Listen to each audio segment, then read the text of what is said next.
Cancer healer centre a new beginning. ఇక ఢిల్లీలో ప్రభుత్వ ఏర్పాటుపై బీజేపీ కొసరత్తు కొనసాగిస్తోంది. కొత్తగా ఎంపికైన ఎమ్మెల్యేల నుంచే సీఎం అభ్యర్థి ఎంపిక ఉండబోతోందని తెలుస్తోంది. సీఎం పదవి మహిళా ఎమ్మెల్యేలకు ఇచ్చే ఆలోచనలో బీజేపీ హైకమాండ్ ఉంది. బీజేపీ నుంచి గెలిచిన 4 ఎమ్మెల్యేల్లో ఒకరిని ఎన్నుకొనున్నట్లు తెలుస్తోంది. ఇక కేబినెట్లో మహిళలు, దళితులకు పెద్దపీట వేయాలని నిర్ణయించుకుంది.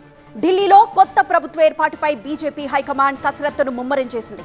కొత్తగా ఎన్నికైన ఎమ్మెల్యేల నుంచే ముఖ్యమంత్రిని ఎంపిక చేయాలని బీజేపీ హైకమాండ్ కీలక నిర్ణయం తీసుకుంది. బీజేపీ నుంచి 4 మహిళా ఎమ్మెల్యేలు గెలిచారు. ముఖ్యమంత్రి పదవి మహిళకిస్తే బాగుంటుందన్న ఆలోచనలో బీజేపీ హైకమాండ్ ఉంది.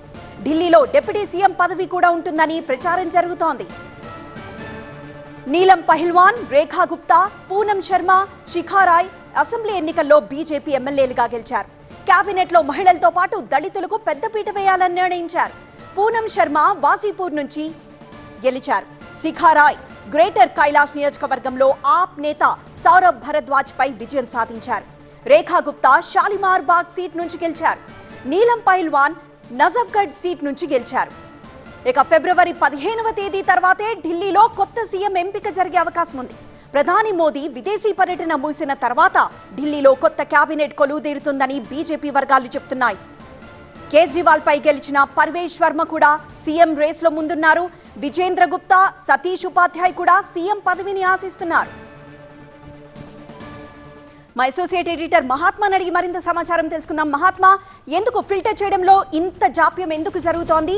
ఇంతకీ ఎవరి వైపు బీజేపీ హైకమాండ్ మొగ్గు చూపుతోంది? సాధారణంగా భారతీయ జనతా పార్టీ ఏ రాష్ట్రంలోనైనా గెలుపొందిన తర్వాత ముఖ్యమంత్రిని ఎంపిక చేసే విషయంలో ఆచితూచి అన్ని సమీకరణాలను బేరీజ్ వేసుకున్న తర్వాతనే ఒక నిర్ణయం తీసుకుంటుంది. మనం ఈ మధ్యనే జరిగిన అసెంబ్లీ ఎన్నికల్లో, అంటే గత ఏడాది అంతకంటే ముందు జరిగిన అసెంబ్లీ ఎన్నికల్లో మధ్యప్రదేశ్, ఛత్తీస్గఢ్, అలాగే రాజస్థాన్ రాష్ట్రాల్లో అప్పటికే సీనియర్ మోస్ట్ నేతలు దశాబ్ద కాలానికి పైగా, కొందరైతే 15-20 సంవత్సరాల పాటు కంటిన్యూగా ముఖ్యమంత్రులుగా ఉంటున్న నేతలు ఉన్నప్పటికీ వారిని కాదని కొత్త ముఖాలను తెర మీదకి తీసుకుని వచ్చి ముఖ్యమంత్రులు చేసింది. అటు ఛత్తీస్గఢ్ అయినా, ఇటు మధ్యప్రదేశ్లో మోహన్ యాదవ్ అయినా, రాజస్థాన్లో భజన్ లాల్ శర్మ అయినా. ఇంకా రాజస్థాన్లో అయితే భజన్ లాల్ శర్మ మొదటిసారి ఎమ్మెల్యే అయ్యారు, ఆయన్నే ముఖ్యమంత్రిని చేసింది. సో ఇవన్నీ ఎంపిక ప్రక్రియను చేసే క్రమంలో ఒక్కొక్క చోట వారం నుంచి 10 రోజుల వరకు కూడా సమయం తీసుకుంది. అనేక ఈక్వేషన్స్ని పరిశీలించి ఆ తర్వాత ఒక నిర్ణయం తీసుకుంది. ఇప్పుడు మొన్ననే ఈ విజయం వరించింది. నిన్న అతీషి రాజీనామా చేశారు. ప్రభుత్వాన్ని ఏర్పాటు చేయడానికి వీరి దగ్గర తగినంత సంఖ్యాబలం ఉంది, కానీ ముఖ్యమంత్రి ఎవరన్నదే ఇంకా తేల్చలేదు. దానికి సంబంధించి నిన్నటి నుంచి కూడా ఒక ప్రాథమిక కసరత్తుని భారతీయ జనతా పార్టీ చేస్తూ వచ్చింది. బీజేపీ అగ్రనాయకత్వం తొలుత హోంమంత్రి అమిత్ షా నివాసంలో భేటీ అయ్యారు. నిన్న సాయంత్రం కొత్తగా ఎన్నికైన ఎమ్మెల్యేలు అందరితోటి సమావేశం జరిపారు. వారి ఒపీనియన్స్ని కూడా తీసుకున్నారు. ఈరోజు కూడా కొంత కసరత్తు చేశారు. కానీ ప్రధానమంత్రి నరేంద్ర మోదీ 2 దేశాల పర్యటన, ఫ్రాన్స్, అమెరికా, ఈ 2 దేశాల పర్యటన కోసం ఆయన ఈ మధ్యాహ్నం బయలుదేరి వెళ్లారు. మళ్ళీ 14వ తారీఖున తిరిగి వస్తారు. బీజేపీలో ఏదైనా ఒక నిర్ణయం తీసుకోవాలంటే ఆ పార్టీకి సంబంధించిన పార్లమెంటరీ బోర్డే highest decision making body. Parliamentary board భేటీ కావాలంటే ప్రధాని కూడా ఇక్కడ అందుబాటులో ఉండాలి. కాబట్టి ఆయన తిరిగి వచ్చిన తర్వాత ఈ పార్లమెంటరీ బోర్డు సమావేశం పరిచి ఈ కొత్త సీఎం ఎవరు అన్నది ఎంపిక చేసే అవకాశం కనిపిస్తుంది. అందులో ఇందాక మీరు చెప్పినట్లు మహిళా సీఎం అయి ఉండొచ్చు. ఎందుకంటే గతంలో షీలా దీక్షిత్ కాంగ్రెస్ పార్టీ నుంచి సుదీర్ఘకాలం పాటు ముఖ్యమంత్రిగా సేవలు అందించారు. అంతకంటే ముందు స్వల్పకాలం పాటు బీజేపీ నుంచి సుష్మా స్వరాజ్ కూడా ముఖ్యమంత్రిగా ఇక్కడ సేవలు అందించారు. సో ఈ ఆనవాయితీని దృష్టిలో పెట్టుకునైనా మహిళలను సీఎం చేసే అవకాశం లేకపోలేదు. అలాగే పర్వేష్ వర్మ చాలా వరకు ఫ్రంట్ రన్నర్గా కనిపిస్తున్నారు. ఆయన కేజ్రీవాల్ని మట్టి కనిపించడం ఒక ఎత్తు అయితే, గతంలో ఆయన తండ్రి సాహిబ్ సింగ్ వర్మ సీఎంగా కూడా పనిచేసి ఉన్నారు. అలాగే 2 పర్యాయాలు ఎంపీగా పనిచేశారు, ఒకసారి ఎమ్మెల్యేగా కూడా పనిచేశారు.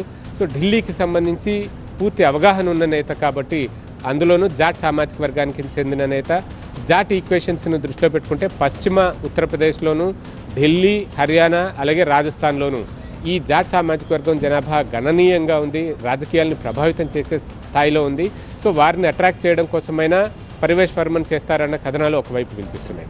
అలాగే ఆశీష్ సూద్ పేరు వినిపించింది.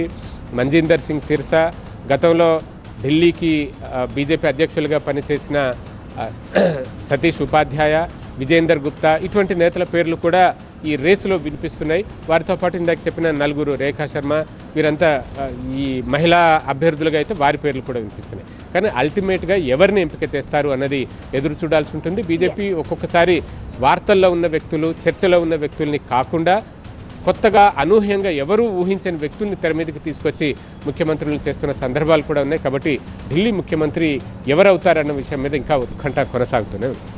Yes Mahatma. Cancer Healer Center, a new beginning.